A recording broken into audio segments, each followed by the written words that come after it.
अध्याय 11 क्विडिच। नवंबर आते ही मौसम बहुत ठंडा हो गया। स्कूल के चारों तरफ के पहाड़ बर्फ के कारण सफेद हो गए और झील ठंडे स्टील की तरह ठोस। हर सुबह मैदान बर्फ से ढक जाता था। ऊपर की खिड़कियों से हैग्रिड दिख जाता था, जो छछूंदर की खाल के लंबे ओवरकोट, खरगोश के फर वाले दस्ताने और ऊदबिलाव के चमड़े वाले विशालकाय जूतों से लेस होकर क्विडिच की पिच पर जादुई झाड़ुओं पर जमी बर्फ हटाता था। क्विडिच का मौसम शुरू हो गया था।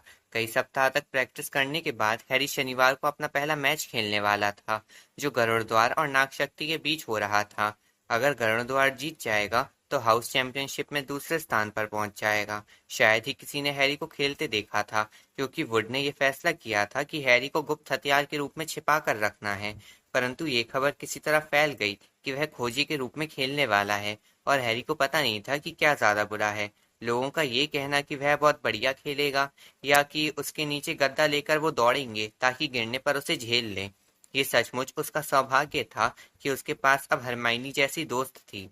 हैरी नहीं जानता कि उसकी मदद के बिना वह अपना इतना सारा होमवर्क कैसे पूरा कर पाता, क्योंकि वुड टीम से आखिरी मिनट की ढेर सारी क्विडिच प्रैक्टिस करवा रहा था। हरमाइनी ने उसे क्विडिच शुरुआत से आज तक किताब भी पढ़ने को दी, जो बहुत रोचक निकली। उस किताब को पढ़कर हैरी ने ये जाना कि क्विडिच में फाउल करने के 700 तरीके होते हैं, और ये सभी 1473 में हुए वर्ल्ड कप में हो चुके हैं। उसे ये जानकारी भी मिली कि खोजी आमतौर पर सबसे छोटे और सबसे फुर्तीले खिलाड़ी होते हैं, और सबसे गंभीर क्विडिच दुर्घटनाएं उन्हीं के साथ होती हैं। उसने ये भी पढ़ा कि हालांकि लोग क्विडिच खेलते समय शायद ही कभी मरे हो, परंतु कई रेफरी गायब हो चुके हैं, जो कई महीनों बाद सहारा के रेगिस्तान में नजर आए। जब से हैरी और रॉन ने हरमाइनी को दैत्य से बचाया था, तब से हरमाइनी नियम तोड़ने के बारे में थोड़ी ज्यादा उदार हो गई थी, और इस वजह से उसका स्वभाव भी पहले से बहुत अच्छा हो गया था। हैरी के पहले क्विडिच मैच के एक दिन पहले वे तीनों बीच की छुट्टी में ठिठुरते हुए अहाते में बाहर आए। हरमाइनी ने जादू से एक चमकीली नीली रोशनी जला दी, जिसे एक मुरब्बे के जार में ले जाया जा सकता था। वे लोग आंच तापते हुए उसकी तरफ पीट करके खड़े थे कि तभी स्नेप अहाते से गुजरा। हैरी ने तत्काल देख लिया कि स्नेप लंगड़ा रहा था। हैरी, रॉन और हरमाइनी थोड़े सटकर खड़े हो गए ताकि स्नेप को आग ना दिख जाए। उन्हें विश्वास था कि जादू की आग जलाने की इजाजत नहीं होगी। दुर्भाग्य से उनके चेहरे के अपराधी भाव को स्नेप ने देख लिया। वह लंगड़ाता हुआ वहां आया। उसने आग तो नहीं देखी, परंतु ऐसा लग रहा था जैसे वह किसी कारण की तलाश में था, ताकि उन्हें वहां से दफा किया जा सके। पॉटर, तुम्हारे हाथ में क्या है? उसके हाथ में क्विडिच शुरुआत से आज तक थी। हैरी ने स्नेप को किताब दिखाई। लाइब्रेरी की किताब स्कूल के बाहर ले जाना मना है, स्नेप ने कहा। ये मुझे दो। गरुड़ द्वार के 5 नंबर काट लिए जाएंगे। जब स्नेप लंगड़ाता हुआ दूर चला गया तो हैरी गुस्से में बड़बड़ाया। उसने ये नियम अभी अभी बनाया है। मैं सोच रहा हूँ उसके पैर में क्या हुआ है। क्या पता, पर भगवान करे उसे बहुत तेज दर्द हो रहा हो, रॉन ने कड़वाहट से कहा। उस शाम को करुणद्वार के हॉल में बहुत शोर हो रहा था। हैरी, रॉन और हरमाइनी एक खिड़की के पास इकट्ठे बैठे थे। हरमाइनी हैरी और रॉन को सम्मोहन का होमवर्क दिखा रही थी। वह उन्हें कभी अपने होमवर्क की नकल नहीं करने देती थी। तुम लोग किस तरह सीखोगे? परंतु हरमाइनी से अपना होमवर्क पढ़वाने के बाद उन लोगों को वैसे भी सही जवाब मिल जाते थे। हैरी बेचैन हो रहा था। वह क्विडिच शुरुआत से आज तक वापस चाहता था, ताकि उसका मन कल के मैच की चिंता से दूर हट सके। वह स्नेप से इतना क्यों डर रहा था? उठते हुए उसने रॉन और हरमाइनी को बताया कि वह स्नेप से पूछने जा रहा है कि क्या उसकी किताब उसे वापस मिल सकती है। मैं नहीं, तुम जाओ, दोनों ने एक साथ कहा। परंतु हैरी ये सोच रहा था कि बाकी टीचर्स के सामने स्नेप मना नहीं कर पाएंगे। वह नीचे स्टाफ रूम तक पहुंचा और उसने दरवाजा खटखटाया। कोई जवाब नहीं मिला। उसने दोबारा खटखटाया। फिर कोई जवाब नहीं। शायद स्नेप ने उसकी किताब को वहीं पर छोड़ दिया हो। कोशिश करके देखने में हर्ज ही क्या है। उसने दरवाजे को थोड़ा सा खोला और अंदर झांका, और उसकी आंखों ने एक भयानक दृश्य देखा। स्नेप और फिल्च अंदर अकेले थे। स्नेप ने अपने कपड़े घुटनों तक ऊपर उठा रखे थे। उसका एक पैर खून से लथपथ और बुरी तरह घायल था। फिल्च स्नेप को बैंडेज दे रहा था। भयानक चीज, स्नेप कह रहा था। 3 सिरों पर अब एक साथ कैसे नजर रख सकते हैं? हैरी ने दरवाजे को धीमे से बंद करने की कोशिश की, परंतु पॉटर! स्नेप का चेहरा गुस्से के कारण टेढ़ा हो गया था, और उसने अपने कपड़े जल्दी से नीचे किए ताकि पैर छुप जाए। हैरी ने थूक निकला। मैं सोच रहा था कि क्या मुझे अपनी किताब वापस मिल सकती है। दफा हो जाओ, बाहर! इससे पहले कि स्नेप गरुड़द्वार के पॉइंट काट सके, हैरी वापस लौट आया। वह ऊपर की मंजिल की तरफ दौड़ता हुआ गया। क्या तुम्हें किताब मिल गई? रॉन ने हैरी के पास आते ही पूछा। क्या बात है? धीमी आवाज में हैरी ने उन्हें बताया कि उसने क्या देखा था। तुम जानते हो इसका क्या मतलब है? उसने हाँफते हुए अपनी बात खत्म की। उसने हैलोवीन के दिन 3 सिर वाले कुत्ते के पार जाने की कोशिश की थी। जब हमने उसे देखा था तो वह वहीं जा रहा था। स्नेप उस चीज के पीछे है जिसकी रखवाली वह कुत्ता कर रहा है, और मैं अपनी जादुई झाड़ू को दांव पर लगाने के लिए तैयार हूँ कि उसी ने ध्यान बटाने के लिए दैत्य को अंदर घुसाया था। हरमाइनी की आंखें फटी रह गईं। नहीं, वे ऐसा नहीं कर सकते, उसने कहा। मैं जानती हूँ वे बहुत भले नहीं हैं, परंतु वे उस चीज को चुराने की कोशिश नहीं करेंगे जिसे डम्बलडोर सुरक्षित रखना चाहते हैं। सच में हरमाइनी, तुम तो ऐसे सोचती हो जैसे सब टीचर संत महात्मा होते हैं, रॉन ने जवाब दिया। मैं हैरी के साथ हूँ। मुझे लगता है स्नेप कुछ भी कर सकता है, परंतु वह किस चीज के पीछे है? वह कुत्ता किसकी रखवाली कर रहा है? हैरी जब बिस्तर पर गया तो उसके दिमाग में यही सवाल गूंज रहा था। नेविल जोर जोर से खर्राटे ले रहा था, परंतु हैरी की आंखों में तो नींद का नामो निशान तक नहीं था। उसने अपने दिमाग को खाली करने की कोशिश की। उसे नींद की जरूरत थी। उसे नींद चाहिए थी।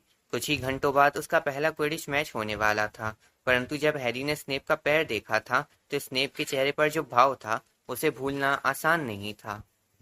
अगली सुबह बहुत चमकदार और ठंडी थी। बड़ा हॉल भुने कबाबों की जायकेदार खुशबू और खुशनुमा चर्चाओं से भरा था। सभी एक अच्छे क्विडिच मैच का उत्सुकता से इंतजार कर रहे थे। तुम्हें थोड़ा नाश्ता कर लेना चाहिए। मैं कुछ नहीं खाना चाहता। सिर्फ थोड़ा सा टोस्ट, हरमाइनी ने मनाते हुए कहा। मुझे भूख नहीं है। हैरी की हालत बहुत बुरी थी। 1 घंटे में वह पिच पर उतर रहा होगा। हैरी, तुम्हें ताकत चाहिए, सीमस फिनिगन ने कहा। सामने वाली टीम हमेशा खोजी को ही सबसे ज्यादा परेशान करती है। धन्यवाद सीमस। हैरी ने देखा कि सीमस उसके कबाबों पर ढेर सारा केचप उड़ेल रहा था। 11 बजे तक पूरा स्कूल क्विडिच पिच के चारों तरफ बने स्टैंड्स में बैठा था। कई विद्यार्थियों के पास दूरबीनें थी। हालांकि सीटें हवा में ऊपर उठी हुई थी, परंतु इसके बावजूद कई बार यह देखना मुश्किल होता था कि खेल में क्या हो रहा है। रॉन और हरमाइनी ऊपर की लाइन में नेविल, सीमस और डीन, जो वेस्ट हैम का फैन था, के साथ बैठे। हैरी हैरान रह गया जब उसने देखा कि उन्होंने एक बड़ा बैनर पेंट किया था जो स्कैबर्स द्वारा बर्बाद की गई एक चादर पर बना था। इस बैनर पर लिखा था, पॉटर फॉर प्रेसिडेंट। डीन की ड्राइंग बहुत अच्छी थी और उसके नीचे गरुड़द्वार का बड़ा सा शेर बना दिया गया था। इसके बाद हरमाइनी ने इस पर थोड़ा जादू भी किया ताकि पेंट अलग अलग रंगों में चमकता रहे। इस बीच चेंजिंग रूम में हैरी और टीम के बाकी सदस्य अपने लाल क्विडिच तुशाले पहन रहे थे। नागशक्ति के खिलाड़ी हरे रंग में खेल रहे थे। वुड ने सबको खामोश करने के लिए अपना गला साफ किया। अच्छा लड़कों, उसने कहा। और लड़कियों, धावक एंजेलिना जॉनसन ने कहा। और लड़कियों, वुड ने सहमत होते हुए कहा। यही मौका है, बहुत बड़ा मौका, फ्रेड वीजली बोला। वह मौका जिसका हम सबको इंतजार था, जॉर्ज ने कहा। हमें ओलिवर का भाषण रटा हुआ है, फ्रेड ने हैरी को बताया। हम पिछले साल भी टीम में थे। तुम दोनों चुप रहो, वुड ने कहा। बरसों बाद गरुड़द्वार को इतनी अच्छी टीम मिली है। हम जीतने जा रहे हैं, मैं जानता हूँ। उसने उन सब की तरफ गुस्से से घूरा, मानो कह रहा हो, वरना। ठीक है, अब समय हो गया है। Good luck. Harry changing room से फ्रेड और जॉर्ज के पीछे पीछे बाहर निकला और वह आशा कर रहा था कि उसके घुटने उसका साथ न छोड़ दें। जब वे लोग पिच पर पहुंचे तो जोरदार तालियों ने उनका स्वागत किया। मैडम हूच रेफरी थीं। वे पिच के बीचों बीच खड़ी थी और अपनी झाड़ू हाथ में लेकर दोनों टीमों का इंतजार कर रही थी। जब सभी खिलाड़ी उनके चारों तरफ इकट्ठे हो गए तो उन्होंने कहा, तुम सभी कान खोलकर सुन लो, मैं अच्छा और साफ सुथरा खेल चाहती हूँ। हैरी ने देखा कि वे खास तौर पर नागशक्ति के कप्तान मार्कस फ्लिंट को देखते हुए ये कह रही थी, जो 5th ईयर में था। फ्लिंट को देखकर हैरी को ऐसा लगा जैसे उसके अंदर दैत्य का थोड़ा बहुत खून बह रहा हो। कनखियों से उसने ऊपर उड़ रहे बैनर को देखा जो भीड़ के ऊपर लहरा रहा था और उस पर चमकते हुए शब्द उभर आ रहे थे, पॉटर फॉर प्रेसिडेंट। उसका दिल उछल पड़ा, उसके अंदर हिम्मत आ गई। अपनी झाड़ुओं पर चढ़ जाइए। हैरी अपनी निम्बस 2000 पर चढ़ गया। मैडम हूश ने अपनी चांदी की सीटी जोर से बजाई। 15 झाड़ुएं एक साथ हवा में ऊपर उठी और उड़ती चली गईं। खेल शुरू हो गया और तूफान को तत्काल गरुड़द्वार की एंजेलिना जॉनसन ने अपने कब्जे में कर लिया है। ये लड़की कितनी अच्छी धावक है और सुंदर भी। जॉर्डन! सॉरी प्रोफेसर, वीजली बंधुओं का दोस्त ली जॉर्डन मैच की कमेंट्री कर रहा था और प्रोफेसर मैकगोनागल उस पर कड़ी निगरानी रख रही थी। और वह चकमा देते हुए आगे बढ़ रही है। उसने एक अच्छा सा पास दिया एलिसिया स्पिनेट को, जो ओलिवर वुड की एक अच्छी खोज है। पिछले साल तक रिजर्व खिलाड़ी थी। एक बार फिर जॉनसन के पास, और नहीं, नागशक्ति ने तूफान छीन लिया। नागशक्ति के कप्तान मार्कस फ्लिंट के पास तूफान आ गया है और वे चल दिए। फ्लिंट किसी बाज की तरह उड़े चले जा रहा है। वे स्कोर करने ही वाले हैं। नहीं, उन्हें गरुड़द्वार के रक्षक वुड ने बहुत ही शानदार तरीके से रोका और गरुड़द्वार ने तूफान को अपने कब्जे में कर लिया है। गरुड़द्वार की धावक केटी बेल के पास तूफान है और फ्लिंट के पास से शानदार गोता लगाते हुए वे एक बार फिर मैदान में आगे बढ़ रही हैं। और आउच, इससे बहुत चोट पहुंची होगी क्योंकि उसके सिर पर एक पहलवान टकरा गया। तूफान नागशक्ति के पास आ चुका है। अब एड्रियन प्यूसी गोल पोस्ट की तरफ बढ़ रही है, परंतु उनका रास्ता एक और पहलवान ने रोक लिया, जिसे फ्रेड या जॉर्ज वीजली ने उनकी तरफ भेजा था। ये नहीं बता सकता कि दोनों में से किसने। जो भी हो, गरुड़द्वार के मारक ने शानदार प्रदर्शन किया है और तूफान एक बार फिर जॉनसन के कब्जे में आ गया है। सामने खाली मैदान पड़ा है और वे तेजी से चली जा रही हैं। वे सचमुच उड़ रही हैं, तेजी से आते हुए पहलवान से बचते हुए। सामने गोल पोस्ट है। शाबाश एंजेलिना। रक्षक ब्लेशली ने गोता लगाया, पर वे चूक गए। गरुड़द्वार ने गोल कर दिया। गरुड़द्वार की तालियों की आवाज ठंडी हवा में गूंज गई, जबकि नागशक्ति की दर्द भरी कराहें और आहें साफ सुनाई दे रही थी। चलो खिसको, जगह दो। हैग्रिड। रॉन और हरमाइनी सट कर बैठ गए ताकि हैग्रिड के बैठने के लिए पर्याप्त जगह बन सके। मैं अपनी झोपड़ी से देख रहा था, हैग्रिड ने अपनी गर्दन से लटकती दूरबीन को थपथपाते हुए कहा। परंतु भीड़ के साथ बैठकर मैच देखने का मजा ही अलग होता है। अभी तक सुनहरी गेंद नजर नहीं आई है ना? नहीं, रॉन ने कहा। हैरी को अभी तक ज्यादा कुछ करने का मौका नहीं मिला। उसने अपने आप को मुसीबत से बचाया हुआ है, यही क्या कम है? हैग्रिड ने कहा और अपनी दूरबीन उठाते हुए ऊपर आसमान में उस छोटे से बिंदु की तरफ देखा जो हैरी था। उनके ऊपर, बहुत ऊपर, हैरी मैदान के चारों तरफ मंडरा रहा था और सुनहरी गेंद को देखने के लिए आंखें जमाए था। यह उसकी और वुड की खेल की योजना का हिस्सा था। तब तक दूर ही रहो जब तक सुनहरी गेंद ना दिख जाए, वुड ने कहा था। हम नहीं चाहते कि तुम पर सही समय से पहले हमला हो।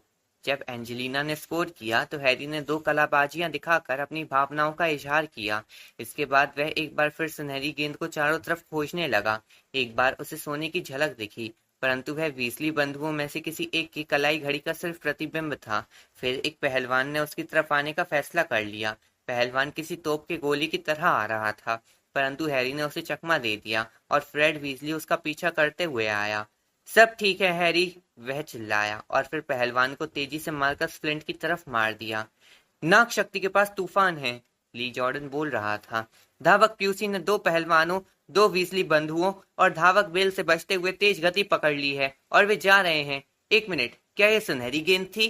भीड़ में एक शोर हुआ जब एड्रियन प्यूसी ने तूफान को नीचे गिर जाने दिया, क्योंकि वह अपने कंधे के पीछे से उस सुनहरी रोशनी को जाते देख रही थी जो उसके बाएं कान के पास से गुजरी थी।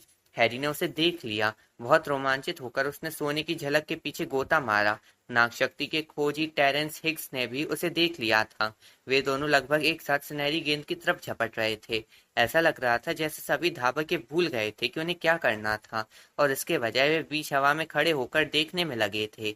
हैरी हिग्स से अधिक तेज था। वह छोटी गोल गेंद को देख सकता था जो अपने पंख फड़फड़ाते हुए तेजी से आगे चली जा रही थी। उसने अपनी गति थोड़ी और बढ़ा ली। भड़ाम! नीचे गरुड़द्वार के समर्थकों के मुंह से गुस्से भरी गर्जना निकली। मार्कस फ्लिंट ने जानबूझकर हैरी का रास्ता रोका था, जिस वजह से हैरी की झाड़ू अपने रास्ते से भटक गई और हैरी अपनी जान बचाने की कोशिश करने लगा। फाउल! गरुड़द्वार के समर्थक चीखे। मैडम हूच ने गुस्से से फ्लिंट को फटकार लगाई और गरुड़द्वार को एक पेनल्टी दी, नागशक्ति गोल पोस्ट के ठीक सामने। परंतु इस सारे झमेले में जाहिर था सुनहरी गेंद एक बार फिर गायब हो चुकी थी। नीचे स्टैंड में डीन थॉमस चिल्ला रहा था, उसे बाहर करो, रेफरी, रेड कार्ड दिखाओ। ये फुटबॉल नहीं है डीन, रॉन ने उसे याद दिलाया। क्विडिच में लोगों को मैदान से बाहर नहीं किया जाता, और रेड कार्ड क्या होता है? परंतु हैग्रिड डीन के पक्ष में था। उन्हें नियम बदल देने चाहिए। फ्लिंट हैरी को नीचे भी गिरा सकता था। ली जॉर्डन भी अपने आप को पक्ष लेने से रोक नहीं पाया। तो इस स्पष्ट और घटिया धोखाधड़ी के बाद जॉर्डन, प्रोफेसर मैकगोनागल गर्जी, मेरा मतलब है इस साफ और घटिया फाउल के बाद जॉर्डन, मैं तुम्हें चेतावनी दे रही हूँ। ठीक है, ठीक है। फिल्ट ने गरुड़द्वार के खोजी को लगभग जान से मार दिया था। परंतु मुझे विश्वास है ऐसा किसी के साथ भी हो सकता है। इसलिए गरुड़द्वार को एक पेनल्टी जो स्पिनेट ने ली और उसे गोल में डाल दिया, कोई दिक्कत नहीं, और खेल आगे चल रहा है। तूफान अब भी गरुड़द्वार के पास है। जब हैरी ने एक और पहलवान को चकमा दिया जो उसके सिर के पास से खतरनाक तरीके से गुजरा, तभी ये अचानक हुआ। उसकी झाड़ू ने अचानक भयानक झटका दिया। एक पल तो उसने सोचा कि वह गिरने वाला है। उसने अपने दोनों हाथों और घुटनों से झाड़ू को कसकर पकड़ लिया। उसे इस तरह का अनुभव पहले कभी नहीं हुआ था। ये दोबारा हुआ। ऐसा लग रहा था जैसे झाड़ू उसे गिराने की कोशिश कर रही थी, परंतु निम्बस 2000 अचानक अपने सवार को गिराने का फैसला नहीं करती। हैरी ने वापस पलटकर गरुड़द्वार के गोल पोस्ट की तरफ जाने की कोशिश की। उसका आधा मन हो रहा था कि वह वुड से टाइम आउट लेने के लिए कहे, और तभी उसे एहसास हुआ कि उसकी झाड़ू उसके नियंत्रण से पूरी तरह बाहर हो चुकी है। वह उसे घुमा नहीं सकता था, वह उसे दिशा नहीं दे सकता। झाड़ू हवा में हिचकोले खा रही थी और थोड़ी थोड़ी देर में जबरदस्त झटके दे रही थी, जिस कारण वह उससे लगभग गिर जाता था। ली अब भी कमेंट्री कर रहा था। तूफान अब नाग शक्ति के कब्जे में है, फ्लिंट के पास। उसने स्पिनेट को पास दे दिया, फिर बैल को पास मिला। एक पहलवान उसके चेहरे पर कस कर पड़ा। आशा है उसकी नाक टूट गई होगी। सिर्फ मजाक कर रहा था प्रोफेसर, नाग शक्ति ने गोल कर दिया। अरे नहीं। नाग शक्ति के समर्थक खुशियां मना रहे थे। किसी ने भी ये नहीं देखा कि हैरी की झाड़ू अजीब हरकतें कर रही थी। वह उसे धीरे धीरे और अधिक ऊंचाई पर ले जा रही थी, खेल से दूर, और चलते समय वह उसे झटके दे रही थी और बुरी तरह हिल रही थी। न जाने हैरी क्या कर रहा है, हैग्रिड बुदबुदाया। उसने अपनी दूरबीन में से घूरा। अगर हम बेहतर न जानते तो हम यही कहते कि उसकी झाड़ू उसके काबू में नहीं है, परंतु ऐसा कैसे हो सकता है? अचानक स्टैंड में चारों तरफ बैठे लोग हैरी की तरफ इशारा करने लगे। उसकी झाड़ू अब पलटियां खा रही थी और हैरी किसी तरह से बस उसे पकड़े हुए था। तभी पूरी भीड़ की सांस रुक गई। हैरी की झाड़ू ने बहुत जोर का झटका दिया और हैरी उससे लटक गया। अब वह झाड़ू से झूल रहा था और उसे सिर्फ एक हाथ से पकड़े हुए था। जब फ्लिंट ने उसे टक्कर मारी थी तो कहीं उस वक्त तो उसकी झाड़ू के साथ कोई छेड़छाड़ नहीं हुई, सीमस ने कहा। ऐसा नहीं हो सकता, हैग्रिड ने कांपती आवाज में कहा। ताकतवर काले जादू के सिवाय जादुई झाड़ू के साथ किसी तरह की छेड़खानी नहीं की जा सकती। निम्बस 2000 के साथ ये काम करना बच्चों का खेल नहीं है। जब हरमाइनी ने ये सुना तो उसने हैग्रिड की दूरबीन छीन ली, परंतु हैरी की तरफ देखने के बजाय वह हड़बड़ाकर भीड़ में देख रही थी। तुम क्या कर रही हो? रॉन ने पूछा, जिसका चेहरा सफेद पड़ गया था।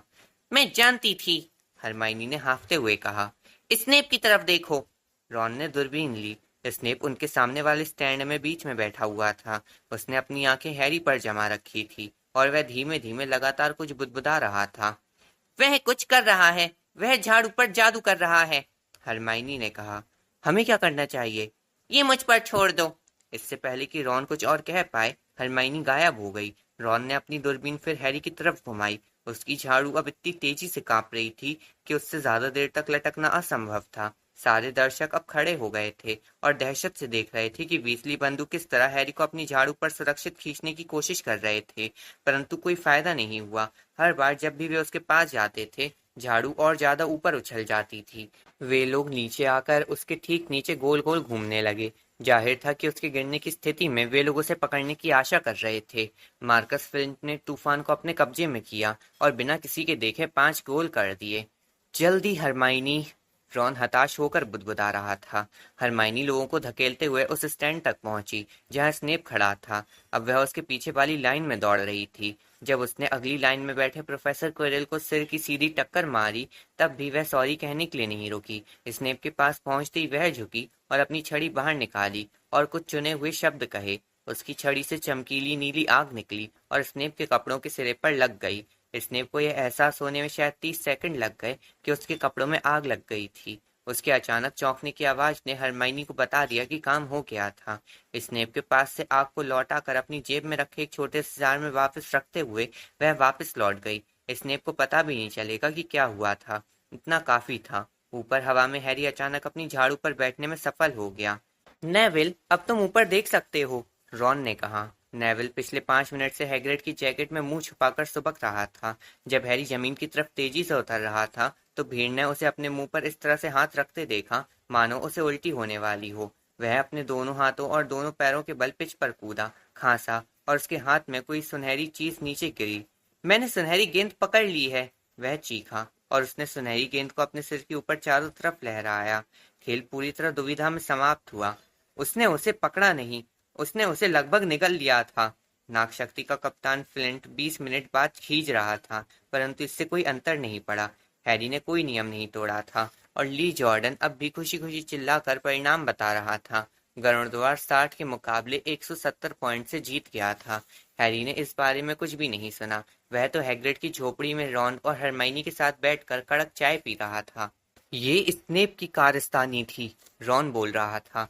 हरमाइनी और मैंने उसे देखा था। वह तुम्हारी झाड़ू पर जादू कर रहा था, बुदबुदा रहा था और तुम पर से अपनी नजरें नहीं हटा रहा था। बकवास, हैग्रिड ने कहा, जिसने स्टैंड में अपने पास कहा एक भी शब्द नहीं सुना था। स्नेप इस तरह का काम क्यों करेगा? हैरी, रॉन और हरमाइनी ने एक दूसरे की तरफ देखा और सोचा कि क्या इसका जवाब दिया जाए। हैरी ने फैसला किया कि सच बताना ही ठीक रहेगा। मैंने उसके बारे में एक राज जान लिया है, उसने हैग्रिड को बताया। उसने हैलोवीन के दिन 3 सिर वाले कुत्ते के पार जाने की कोशिश की थी, जिसने उसे काट लिया। हमें लगता है कि स्नेप वह चीज चुराने की कोशिश कर रहा है जिसकी वह कुत्ता रखवाली कर रहा है। हैग्रिड के हाथ से चाय की केतली नीचे गिर गई। तुम फ्लफी के बारे में कैसे जानते हो? उसने कहा। फ्लफी? हाँ, वह कुत्ता हमारा है। हमने उसे एक ग्रीक आदमी से खरीदा था, जिससे हम पिछले साल बियर बार में मिले थे। हमने उसे डंबलडोर को रखवाली करने के लिए उधार दिया है। हाँ? हैरी ने उत्सुकता से पूछा। अब हमसे और कुछ मत पूछो, हैग्रिड ने रूखेपन से कहा। वह बहुत खुफिया है, परंतु स्नेप उसे चुराने की कोशिश कर रहा है। बकवास, हैग्रिड ने दोबारा कहा। स्नेप हॉगवर्ट्स के टीचर हैं, वे इस तरह का कोई काम नहीं करेंगे। तो फिर उसने हैरी को मारने की कोशिश क्यों की? हरमाइनी चीखी। दोपहर की घटनाओं ने निश्चित रूप से स्नेप के बारे में उनके विचार बदल दिए थे। मैं पहचान सकती हूँ कि कब जादू किया जा रहा है, हैग्रिड। मैंने इस बारे में सब कुछ पढ़ा है। जादू करते वक्त आंखों का संपर्क नहीं टूटना चाहिए, और स्नेप पलके तक नहीं झपका रहा था। मैंने उसे देखा था। हम तुम्हें बता रहे हैं, तुम गलत हो, हैग्रिड ने गर्म होकर कहा। हम नहीं जानते कि हैरी की झाड़ू ने इस तरह हरकत क्यों की, परंतु स्नेप कभी किसी विद्यार्थी को मारने की कोशिश नहीं करेंगे। अच्छा, अब तुम तीनों हमारी एक बात सुनो। तुम उन चीजों में अपनी टांग फंसा रहे हो जिनसे तुम्हारा कोई लेना देना नहीं है। ये खतरनाक है। तुम कुत्ते के बारे में भूल जाओ, इस बारे में भूल जाओ कि ये किस चीज की रखवाली कर रहा है। ये तो प्रोफेसर डंबलडोर और निकोलस फ्लेमेल के बीच का मामला है। आहा, हैरी ने कहा। तो कोई निकोलस फ्लेमेल भी इसमें शामिल है ना? मुंह से ये बात निकल जाने के कारण हैग्रिड खुद से बहुत नाराज लग रहा था।